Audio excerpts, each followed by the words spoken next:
Tuhan, salam sejahtera dalam kasih Tuhan kita Yesus Kristus. Segera kita memulaikan ibadah kita pada sore hari ini.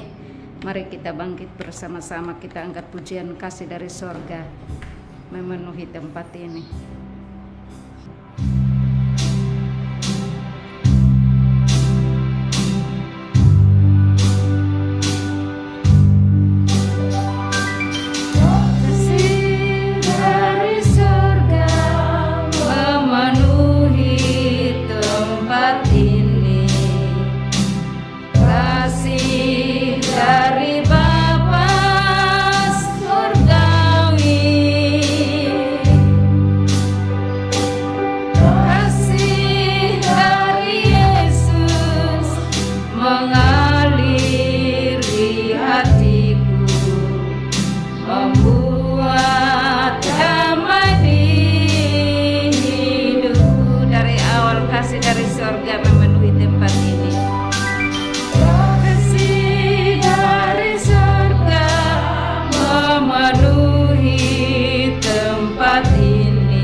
Kasih-Mu dari tempat yang maha tinggi mengalir di tempat ini Tuhan, memenuhi kami semua Tuhan, sehingga kami lebih dalam lagi di dalam hadirat Tuhan. Terima kasih Tuhan Yesus, kami sudah ada di hadapan hadirat-Mu. Kami rindu memuji dan memuliakan, mengagungkan kebesaran Tuhan. Lebih daripada itu kami akan mendengarkan kebenaran firman Allah.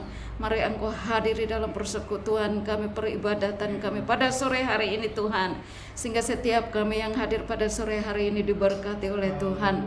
Terima kasih Tuhan, umat-Mu yang masih dalam perjalanan, Tuhan pimpin mereka, tibakan mereka di tempat ini agar kami sama-sama beribadah, memuji dan memuliakan, mengagungkan nama-Mu ya Tuhan. Hamba-hamba-Mu yang mengambil bagian dalam melayani pekerjaan-Mu pada sore hari ini, baik hamba-Mu yang memainkan alat musik, terlebih kami akan mendengarkan kebenaran firman Allah, urapan khusus turun atas hamba-hamba-Mu ya Tuhan. Semuanya kami di bawah pimpinan oleh kuasa Roh Kudus-Mu, kami terus memuliakan dan mengagungkan nama-Mu ya Tuhan. Kami buka ibadah kami pada sore hari ini, dari awal hingga akhirnya biarlah jadi di dalam nama Tuhan Yesus Kristus. Haleluya, amin. Kita tetap berdiri, kita angkat pujian, segala puji syukur hanya bagi Tuhan. Puji syukur hanya bagi-Mu Tuhan, sebab Kau yang layak dipuja. Kami mau bersorak, tinggikan nama-Mu. Haleluya, segala puji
hanya bagi Tuhan di tempat yang maha tinggi. Puji Tuhan, kita angkat pujian. Dalam nama Yesus ada kemenangan. Dalam nama Yesus, dalam nama Yesus ada kemenangan. Dalam nama Yesus, dalam nama Yesus iblis dikalahkan. Dalam nama Tuhan Yesus siapa dapat melawan? Dalam nama Tuhan Yesus ada kemenangan. Dalam nama Yesus, dalam nama Yesus ada kemenangan. Dalam nama Yesus, dalam nama Yesus iblis dikalahkan. Dalam nama Tuhan Yesus siapa dapat melawan? Dalam nama Tuhan Yesus ada kemenangan. Haleluya. Di dalam nama Yesus ada kemenangan. Puji Tuhan, kita akan mendengarkan kebenaran firman Allah. Mari sekali lagi kita berdiri, kita angkat pujian Saat Ku Tak Melihat Jalanmu.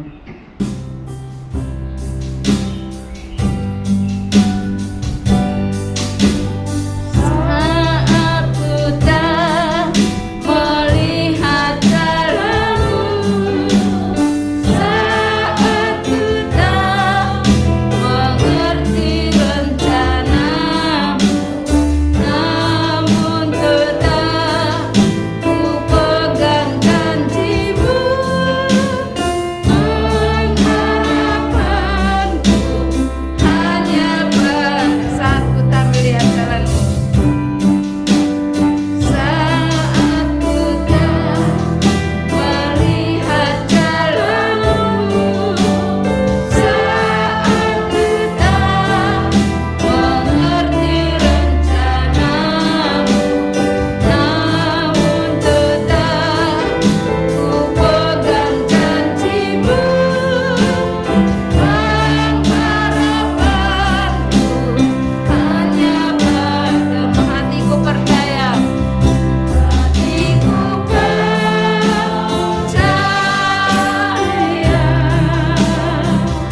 hatiku percaya,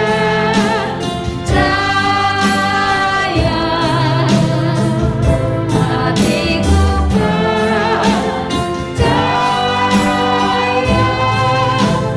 selalu ku percaya. Hatiku percaya, hatiku percaya. Haleluya. Amin Tuhan, terima kasih Yesus. Percaya,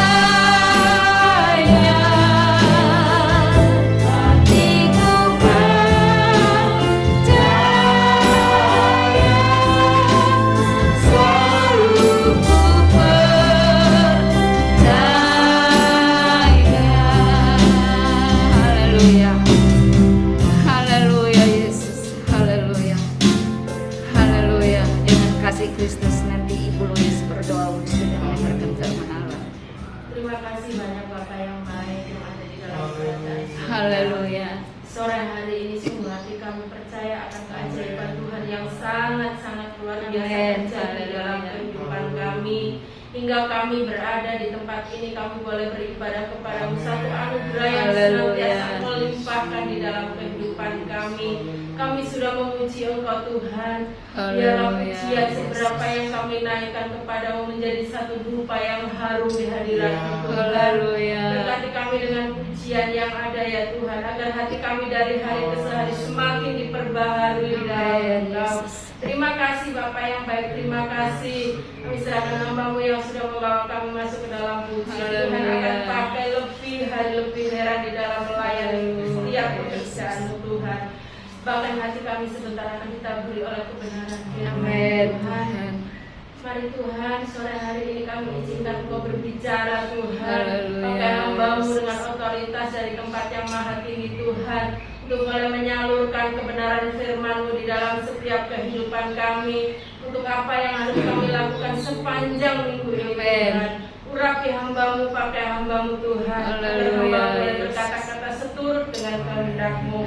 Buka mata hati kami untuk boleh mengerti, untuk boleh melihat setiap rencana-Mu di dalam kehidupan kami. Buat hati kami mengerti Tuhan, setiap benih-benih firman-Mu yang tertanam di dalam hati kami. Terima kasih Bapak, terima kasih, kami percaya sore hari ini kami boleh duduk diam, kami akan mendengarkan firman-Mu. Kami alaskan doa kami di dalam nama Tuhan Yesus Kristus. Haleluya. Amin. Amin. Silakan duduk.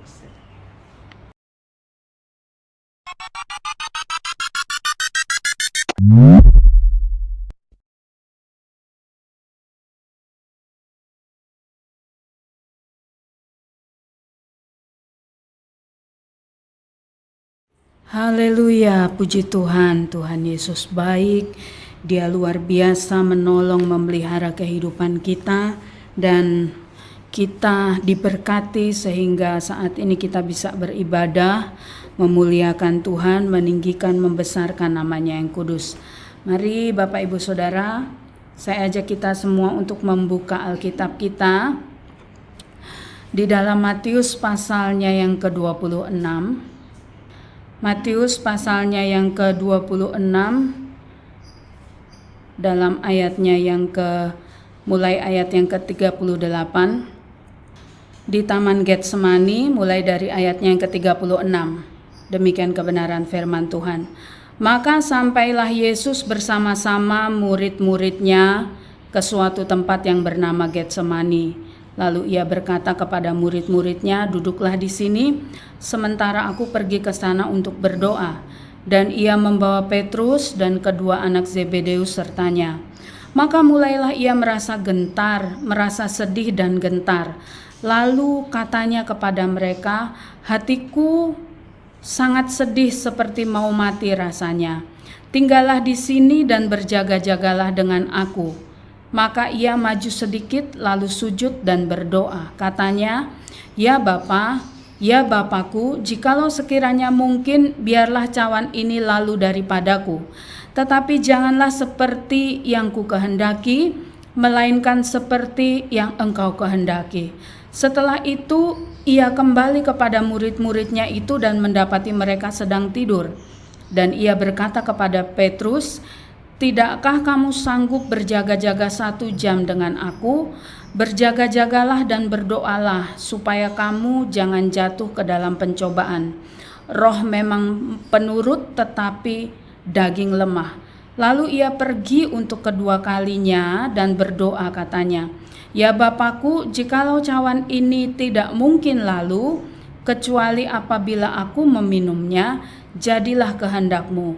Dan ketika ia kembali pula, ia mendapati mereka sedang tidur sebab mata mereka sudah berat.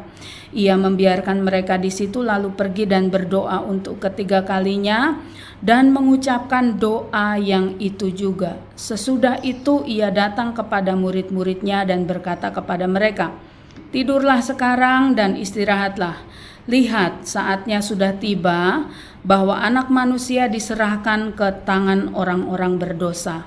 Bangunlah, marilah kita pergi, Dia yang menyerahkan aku sudah dekat." Puji Tuhan.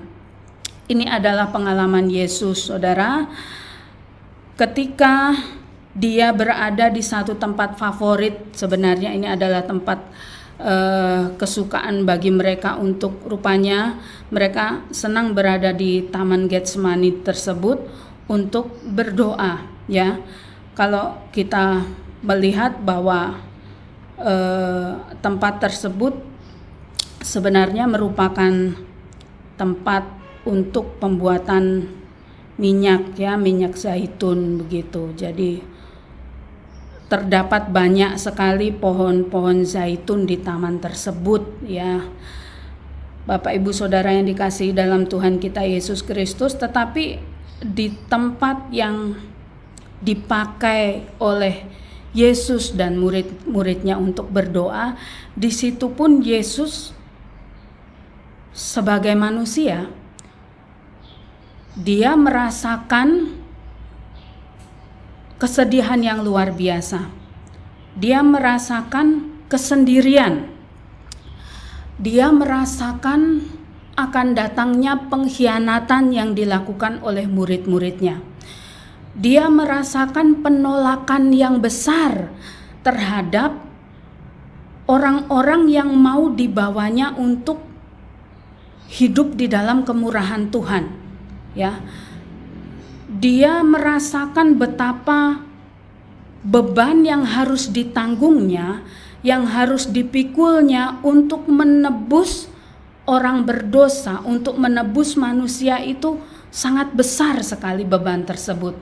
Sehingga dalam doanya yang dilakukan ketiga kali, ya, di kesempatan tersebut kita melihat bahwa 3 kali Yesus melakukan doa, ya. Di situ di firman Tuhan katakan ia mengucapkan doa yang sama juga. Dia memohon kemurahan Bapa atas hidupnya, kalau bisa dia tidak menanggung hukuman yang harusnya diberikan kepada kita manusia. Tetapi kita melihat bahwa luar biasanya Yesus, dia menerima dan dengan kehidupannya dia tahu bahwa segala sesuatu yang jadi adalah kehendak Bapa, ya. Hanya kehendak Bapa saja yang jadi. Jadi walaupun dia seperti bernegosiasi dengan Bapa, kalau boleh, kalau bisa, dia tidak menanggung pengkhianatan, dia tidak menanggung beban yang berat, dia tidak menanggung kutuk yang harusnya dipikul oleh manusia, oleh kita, yang harusnya dia mendapatkan penghormatan sebagai anak Allah, tetapi dia harus menanggung itu semua. Yesus katakan kepada Bapa, biarlah kehendakmu yang jadi, ya, biarlah kehendakmu yang jadi. Kita sangat bersyukur untuk pengorbanan Yesus yang luar biasa di dalam kehidupan kita. Kita tidak bisa membayangkan betapa beban yang Yesus tanggung sebelum dia naik di kayu salib.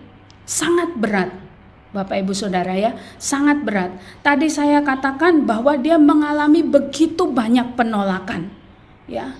Bahkan pada akhirnya pun pengkhianatan dilihat oleh mata kepalanya sendiri. Dia melihat murid yang dicintainya menyerahkannya, menjualnya, mengkhianatinya, tidak mengakuinya, ya. Orang yang setiap hari ada bersama-sama dengan Yesus dalam perjalanan pelayanannya, walaupun cukup singkat, ya, hanya 3,5 tahun saja, tidak panjang waktunya, tetapi di situ dia melihat bahwa dia seorang diri seperti ditinggalkan oleh orang-orang yang seharusnya mendukung Yesus. Nah, bagaimana kita sebagai orang-orang yang percaya, Tuhan Yesus sudah memberikan contoh yang baik sekali. Bukankah apa yang Yesus sudah lakukan di Taman Getsemani ketika dia berdoa dan berkata kepada Bapa bahwa bukan kehendakku, melainkan kehendakmu yang jadi. Jadilah menurut kehendakmu. Itu kan satu pelajaran yang berharga bagi kehidupan kita, ya. Pelajaran yang berharga. Bagaimana kita menerapkan hal tersebut di dalam kehidupan kita sebagai orang-orang yang percaya, ya. Bagaimana kita bisa berkata, Tuhan, biarlah kehendakmu yang jadi. Walaupun kita mengatakan ini rencanaku, ini programku, ini kerinduanku, tetapi Tuhan, biarlah kehendakmu yang jadi. Ya, sama seperti ketika seseorang kehilangan orang yang terkasih, Bapak Ibu Saudara, ya, mungkin salah satu anggota keluarganya, dia akan mengalami duka cita yang mendalam. Tetapi di dalam duka citanya itu tentunya tidak bisa mengembalikan anggota keluarga yang sudah dipanggil Tuhan untuk hidup lagi, kecuali itu atas kehendak Tuhan. Kan tidak bisa. Di situ dia harus mengakui kekuasaan Tuhan. Dia harus mengakui bahwa hanya Tuhan yang berkuasa untuk mengambil, untuk mengembalikan, ya. Hanya Tuhan yang berkuasa untuk menjadikan manusia itu hidup atau mati. Itu kan kekuasaan Tuhan. Nah, sebagai anggota keluarga misalnya, walaupun dia berat, walaupun dia berduka, mau tidak mau dia harus menerima hal tersebut. Kalaupun tidak menerima, dia akan di sepanjang hidupnya akan mengalami kesedihan dan kesusahan sendiri. Ya, artinya dia harus menerima. Nah, kehidupan kita sebagai orang-orang yang percaya kepada Tuhan, Yesus ajarkan untuk kita senantiasa memberikan hati kita, hidup kita itu sepenuhnya hanya kepada Tuhan, sehingga dalam setiap doa kita mengatakan bahwa bukan kehendakku melainkan kehendakmu yang jadi. Ini bukan perkara mudah, Bapak Ibu Saudara ya. Kita mungkin bisa mengatakan seperti itu di dalam doa, tetapi banyak kali keegoisan kita sebagai manusia, kan kita mau bahwa apa yang kita rindukan di dalam doa kita, apa yang kita minta, itu Tuhan kerjakan, Tuhan lakukan sesuai dengan kehendak kita, ya. Padahal tanpa kita dikte, tanpa kita beritahu, tanpa kita katakan harus seperti apa, Tuhan itu mampu mengerjakan jauh lebih baik daripada yang kita pikirkan. Tapi seringkali ketika masalah itu datang dan kita bawa di dalam doa, untuk kita memberikan hati kita kepada Tuhan dan berkata, jadilah menurut kehendak-Mu Tuhan, itu sangat sulit, ya. Walaupun dalam perkataannya mudah untuk kita ucapkan. Jadi bagaimana kita bisa berkata, biarlah kehendak-Mu yang jadi. Kalau ada hal-hal yang mungkin tidak menyenangkan, Tuhan izinkan terjadi di dalam kehidupan kita. Ataupun dalam setiap perencanaan hidup kita, perencanaan setiap hari, baik itu dalam rumah tangga, ataupun dalam pekerjaan kita, ataupun dalam segala hal dalam hidup kita, kita bisa mengatakan hal tersebut, ya. Bukan kehendakku, melainkan kehendak-Mu yang jadi. Nah, Yesus mengajarkan satu hal yang luar biasa sekali melalui pengalaman di Taman Getsemani, yaitu dia pergi ke tempat tersebut untuk berdoa. Menghadapi apapun di dalam kehidupan kita, datanglah kepada Tuhan. Datanglah kepada Bapa di sorga. Ya, datang kepada Tuhan, karena kita melihat bahwa ketika kita datang kepada Tuhan, maka disitulah kita memasrahkan diri kita, menyerahkan diri kita sepenuhnya dan mengakui bahwa hanya Tuhan yang berkuasa. Tadi di dalam ayatnya yang ke-36 di situ dikatakan, maka sampailah Yesus bersama-sama murid-muridnya ke suatu tempat yang bernama Getsemani.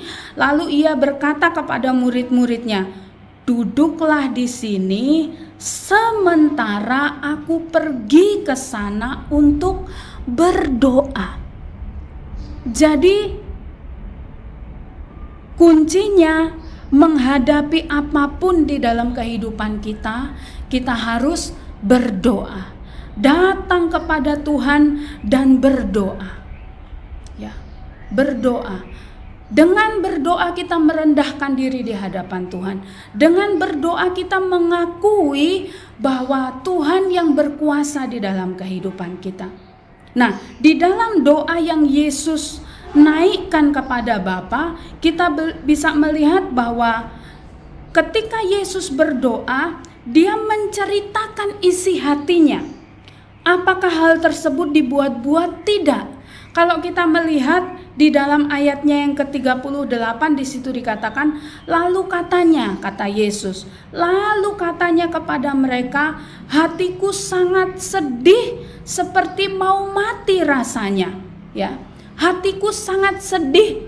Yesus katakan perasaannya ini kepada murid-murid yang lain, bahwa dia berat untuk menghadapi beban yang dipikul, yang ditanggungkan kepadanya. Hatiku sangat sedih seperti mau mati rasanya. Sehingga dia meminta murid-muridnya untuk berjaga-jaga bersama dengan dia. Ya, tinggallah di sini dan berjaga-jagalah dengan aku. Lalu di dalam ayatnya yang ke-39 dia mulai berdoa. Ya Bapa, jikalau sekiranya mungkin, biarlah cawan ini lalu daripadaku, tetapi janganlah seperti yang ku kehendaki, melainkan seperti yang kau kehendaki. Artinya Yesus mengatakan dengan jujur kondisinya, keadaannya. Ini penting Bapak Ibu Saudara. Ya. Penting untuk kita mengatakan yang sesungguh-sungguhnya, bagaimana keadaan kita, bagaimana perasaan kita. Mungkin ketika kita bersedih, bersusah hati, ada orang yang tidak mau mengungkapkan kepada orang lain, kenapa muram, kenapa sedih. Ya, pasti kita akan jawab, kalau orang tersebut malu-malu, orang tersebut akan jawab, oh enggak ada apa-apa. Ya, padahal hatinya sedih. Tapi kepada Tuhan kita tidak bisa berlaku seperti itu. Maka ketika kita datang berdoa, ungkapkanlah secara jujur keadaanmu. Ya, ungkapkan secara jujur.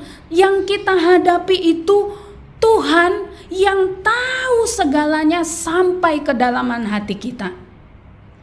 Jadi kita tidak bisa bermuka dua. Kita mengungkapkan hal-hal yang indah-indah kepada Tuhan dengan tujuan supaya doa kita diterima, padahal kita remuk hatinya. Tuhan tahu keadaan kita, ya. Yang Yesus ajarkan adalah di dalam pengalaman Getsemani ini adalah untuk kita jujur di hadapan Tuhan. Apa yang kita rasakan, apa yang kita alami. Kalau kita melihat di dalam Amsal pasalnya yang ke-15, ayatnya yang ke-8, firman Tuhan di situ dikatakan bagaimana kejujuran itu sangat berpengaruh di dalam kehidupan kita. Bapak Ibu Saudara ya. Di dalam Amsal 15 ayatnya yang ke-8, korban orang fasik adalah kekejian bagi Tuhan, tetapi doa orang jujur dikenannya. Bukan hanya doanya, tetapi kehidupan kita pun dituntut untuk menjadi orang yang jujur. Artinya apa? Hidup keagamaan kita di dalam rumah Tuhan, di dalam gereja harus sama ketika kita melangkah keluar dari gereja. Bapak Ibu Saudara, di dalam gereja hanya 1 jam, maksimal 2 jam. Ya, lebih banyak kita di luar gereja. Kalau di dalam gereja kita terlihat sukacita memuji Tuhan, kita terlihat baik dengan kata-kata yang baik, dengan perilaku yang baik, biarlah kehidupan kita pun di luar seperti itu, sehingga kita menjadi berkat, ya. Sehingga ketika kita berdoa, jujur kita mengungkapkan, ya. Kita mengungkapkan keadaan kita, kita mengungkapkan kerinduan kita. Sama seperti yang Yesus lakukan. Dia bersedih, dia seperti mau mati dikatakan, dituliskan. Kalau boleh, dia bernegosiasi dengan Bapa. Kalau boleh lalukan cawan ini daripadaku, tetapi bukan kehendakku yang jadi, melainkan kehendakmu yang jadi. Matius pasalnya yang ke-6, kita buka di dalam Matius pasalnya yang ke-6. Di sini perikopnya memberikan judul hal berdoa di dalam ayatnya yang ke-5. Ya, di sini dikatakan, dan apabila kamu berdoa, janganlah berdoa seperti orang munafik. Mereka suka mengucapkan doanya dengan berdiri dalam rumah-rumah ibadat dan pada tikungan-tikungan jalan raya supaya mereka dilihat orang. Aku berkata kepadamu, sesungguhnya mereka sudah mendapat upahnya. Lalu kita membaca lagi di dalam ayatnya yang ke-7, di situ dikatakan, lagi pula dalam doamu itu janganlah kamu bertele-tele seperti kebiasaan orang yang tidak mengenal Allah. Mereka menyangka bahwa karena banyak kata-kata doanya akan dikabulkan. Nah, di sini kita diajar untuk kita berdoa dengan jujur, ya. Jangan berdoa seperti orang munafik. Jangan berdoa untuk memuji diri kita sendiri di hadapan Allah. Mungkin saya pernah ceritakan satu pengalaman, saudara. Kami pernah besuk seorang ibu yang menderita penyakit kanker, ya.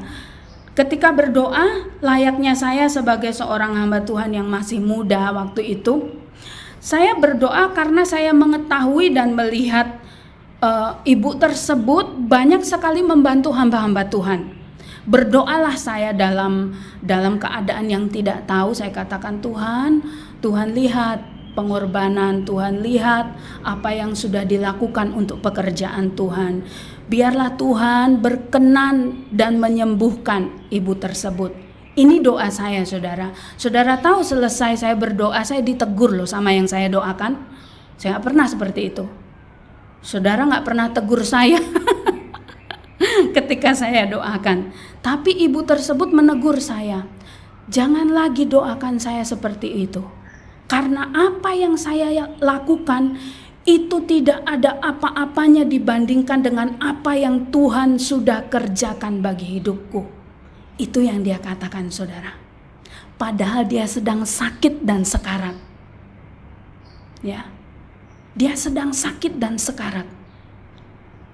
Menurut saya sebagai hamba Tuhan muda waktu itu, saya berdoa seperti itu untuk meminta Tuhan berbelas kasihan kepada ibu tersebut dengan mempertimbangkan apa yang sudah dilakukan, ya, dalam ketidakpahaman saya.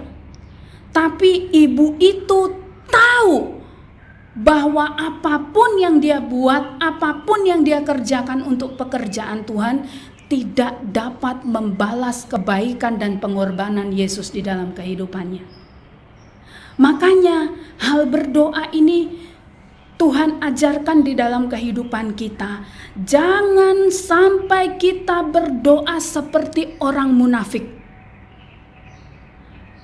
Ketika di dalam ayatnya yang ke-15 dari Matius pasal yang ke-6, ketika kita tidak mau mengampuni orang lain yang bersalah kepada kita, kan firman Tuhan katakan Bapa tidak akan menerima doamu.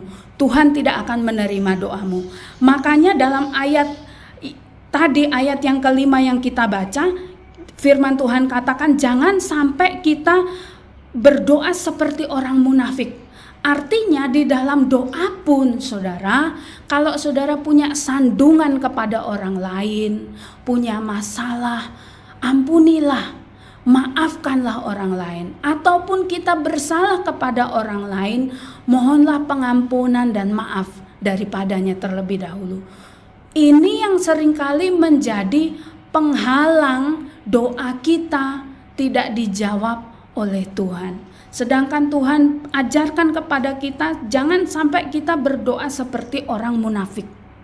Ya.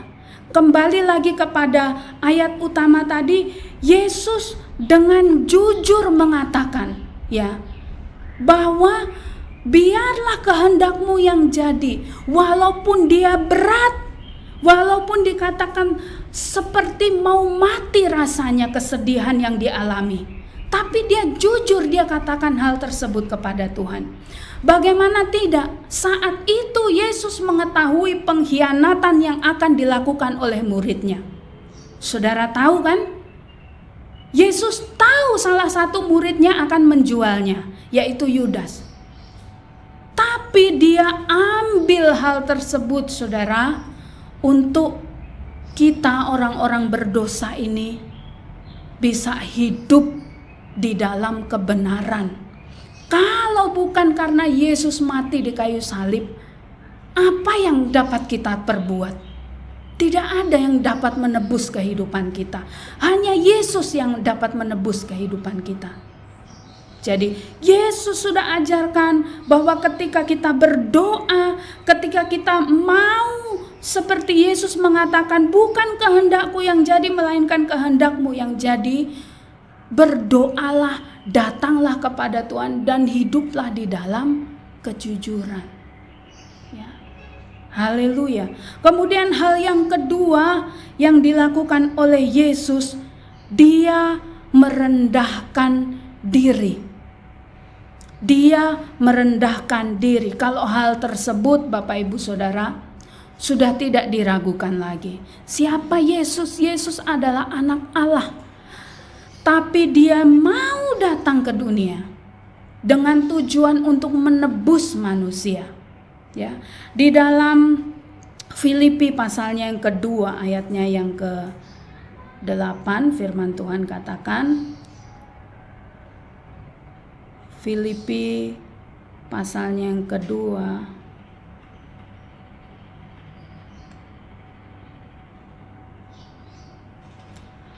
dalam ayatnya yang ke-8 firman Tuhan katakan, Filipi 2 ayat yang ke-8, dan dalam keadaan sebagai manusia ia telah merendahkan dirinya dan taat sampai mati, bahkan sampai mati di kayu salib.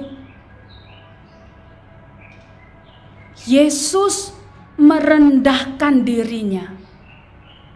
Luar biasa Bapak Ibu Saudara. Jadi ketika kita datang kepada Tuhan, Yesus ajarkan untuk kita merendahkan diri kita. Jangan bawa yang kita punya, karena semua yang kita punya pun berkat dari Tuhan. Ya. Rendahkan dirimu di hadapan Tuhan. Karena ketika kita datang dengan kesombongan, Tuhan saya sudah berbuat ini, saya sudah lakukan ini, ya. Itu tidak berarti sama sekali di hadapan Tuhan.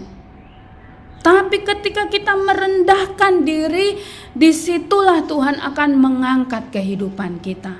Maka ketika kita mau merendahkan diri dan taat, kita bisa katakan sama seperti yang Yesus katakan, bukan kehendakku yang jadi, melainkan kehendakmu. Kalau kita tidak bisa merendahkan diri, maka ketika Yesus memberikan satu jawaban yang tidak sesuai dengan keinginan kita, kita tidak bisa menerimanya, Bapak Ibu Saudara. Ya. Kalau kita tidak bisa menerima jawaban Tuhan atas setiap doa kita, kita akan menjadi orang-orang yang memberontak sehingga kita mendukakan hati Tuhan. Rendahkanlah dirimu di hadapan Tuhan. Di dalam Ibrani pasalnya yang kedua, Ibrani pasalnya yang kedua ayatnya yang ke-9, di situ juga dikatakan, tetapi dia di sini adalah Yesus, yang untuk waktu yang singkat dibuat sedikit lebih rendah daripada malaikat-malaikat, yaitu Yesus. Kita lihat yang oleh karena penderitaan maut dimahkotai dengan kemuliaan dan hormat, supaya oleh kasih karunia Allah ia mengalami maut bagi semua manusia. Luar biasa pengorbanan Tuhan. Dia mengajarkan kepada kita untuk hidup di dalam ketaatan dan selalu merendahkan diri di hadapan Tuhan. Dengan kita merendahkan diri, kita mengakui kekuasaan Tuhan yang luar biasa itu di dalam kehidupan kita. 1 Petrus pasalnya yang ke-5 juga. 1 Petrus pasalnya yang ke-5 ayatnya yang ke-6. Firman Tuhan katakan, 1 1 Petrus 5 ayatnya yang ke-6. Karena itu rendahkanlah dirimu di bawah tangan Tuhan yang kuat, supaya kamu ditinggikannya pada waktunya. Ya, hanya orang-orang yang mau merendahkan diri di hadapan Tuhan yang akan ditinggikan. Waktunya kapan? Waktunya Tuhan, saudara. Ada waktu bagi Tuhan untuk meninggikan kehidupan kita. Bagaimana bentuknya? Percayalah bahwa rencana dan rancangan Tuhan itu indah. Hanya ketika kita percaya rancangan yang Tuhan kerjakan di dalam kehidupan kita itu rancangan yang indah, maka di situ kita akan bisa melihat kemuliaan Tuhan yang luar biasa itu dalam kehidupan kita. Puji Tuhan.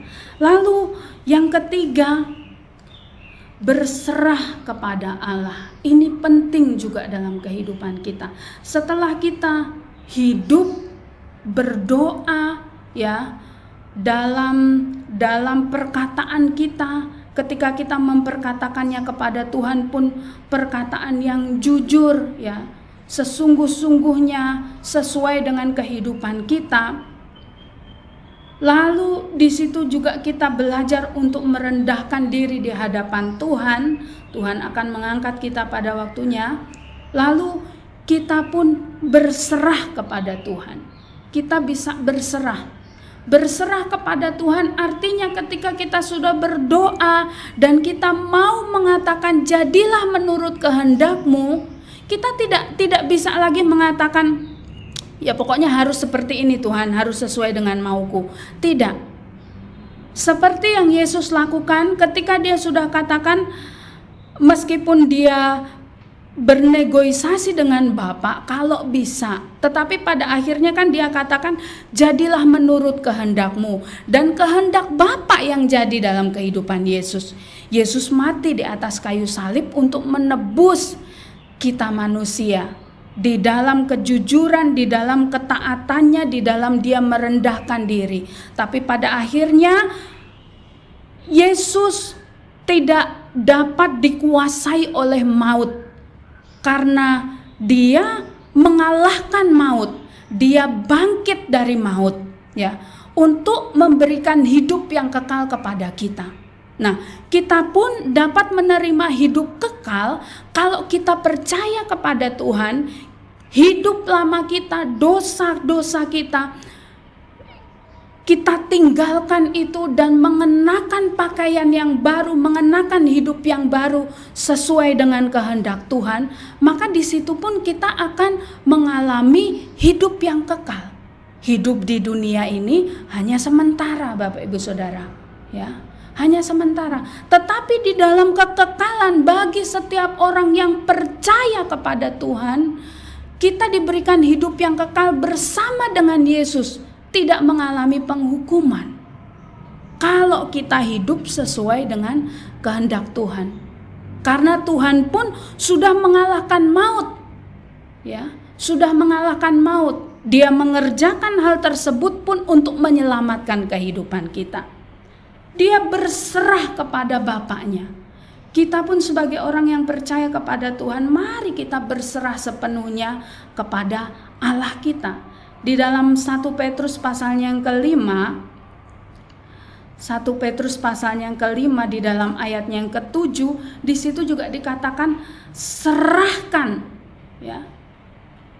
Setelah kita merendahkan diri di hadapan Tuhan, firman Tuhan katakan serahkan segalanya, serahkan segala kekhawatiranmu, serahkan semuanya kepada Tuhan.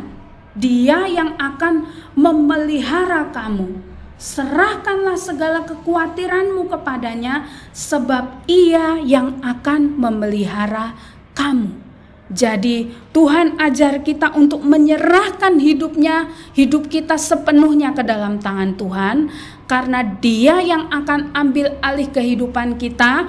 Dialah yang akan memelihara kita sampai kepada kekekalan. Haleluya. Puji Tuhan. Demikian kebenaran firman Tuhan. Biarlah pengorbanan Yesus dalam kehidupan kita mengajarkan kita untuk terus kita hidup sesuai dengan kehendak Tuhan dan menjadi berkat dimanapun kita berada, saudara, supaya orang lain yang sedang menuju kepada kebinasaan mereka melihat kasih Tuhan.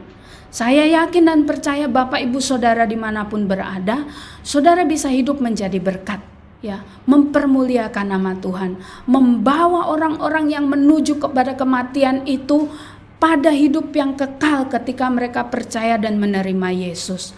Haleluya, puji Tuhan. Demikian kebenaran firman Tuhan, saya serahkan kepada Bapak Gembala. Puji Tuhan, kita sudah mendengarkan firman Tuhan.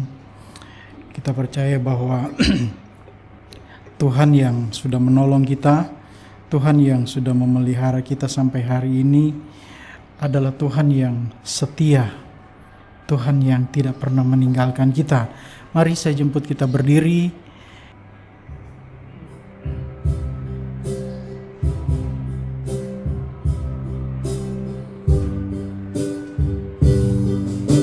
Saat ku tak melihat jalanmu, saat ku tak mengerti rencanamu, namun tetap ku pegang janjimu, pengharapanku hanya padamu. Saat ku tak melihat, saat ku tak melihat jalanmu, saat ku tak mengerti rencanamu, namun tetap ku pegang janjimu, pengharapanku hanya padamu. Hatiku percaya, percaya,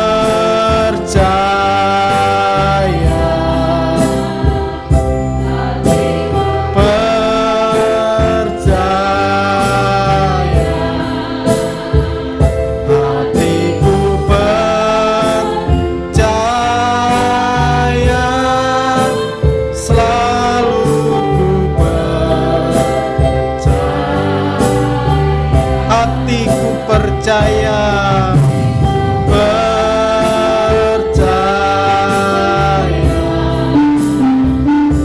hatiku percaya,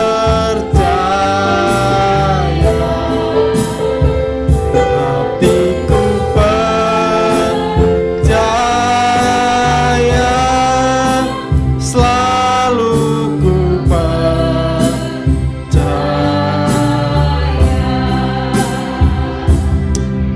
Terima kasih Tuhan, kami sangat bersyukur kepadamu saat ini ya Tuhan.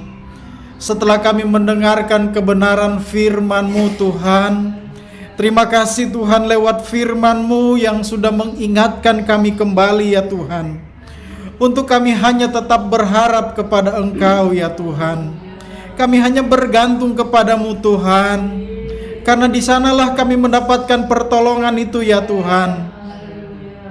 Biarlah kami hanya tetap menaruh seluruh pengharapan kami hanya kepadamu Tuhan. Terima kasih buat firman-Mu bagi kami saat ini Tuhan. Engkau memberkati hamba-Mu yang sudah melayani kami dengan firman-Mu. Biarlah hikmat urapan Allah selalu ada di dalam kehidupan hamba-Mu.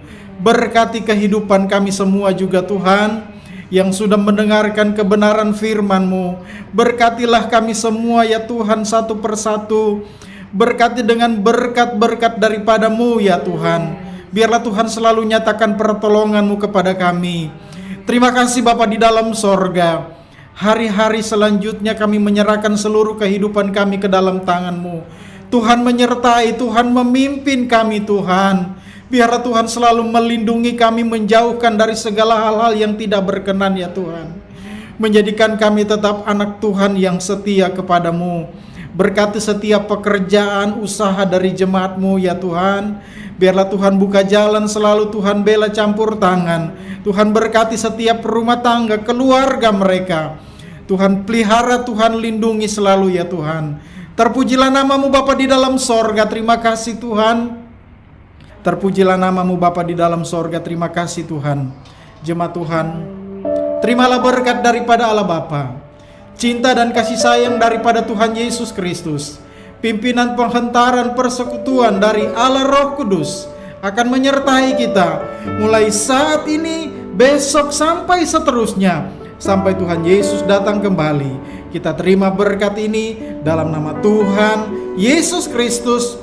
Yang percaya bersama-sama kita berkata, amin. Puji Tuhan. Tuhan memberkati kita semua.